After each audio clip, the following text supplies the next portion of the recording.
ಬಂಟ್ವಾಳ ತಾಲೂಕಿನ ಮಾಣಿಯ ಬಾಲ ವಿಕಾಸ ಆಂಗ್ಲ ಮಾಧ್ಯಮ ಶಾಲೆ ನೂತನವಾಗಿ ಸ್ಥಳಾಂತರಗೊಂಡ ಸುಸಜ್ಜಿತ ಅಂತಾರಾಷ್ಟ್ರೀಯ ಗುಣಮಟ್ಟದ ಡಿಜಿಟಲ್ ಕ್ಯಾಂಪಸ್ ಸತತ 34 ವರ್ಷಗಳ ಸುಭದ್ರ ಸೇವೆಯೊಂದಿಗೆ ಇದೀಗ ವಿದ್ಯಾರ್ಥಿ ಸ್ನೇಹಿ ಶೈಕ್ಷಣಿಕ ಶುಲ್ಕಗಳು, ವಿಶೇಷ ಆರಂಭಿಕ ಕೊಡುಗೆ, ಡೊನೇಷನ್ ಮುಕ್ತ ದಾಖಲಾತಿ ಹಾಗೂ ಇನ್ನೂ ಹಲವಾರು ಆಫರ್ಗಳು.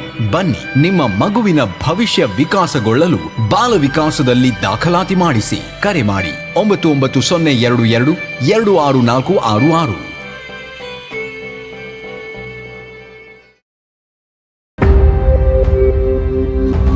ಸುದ್ದಿ ನ್ಯೂಸ್ ಮಂಗಳೂರು.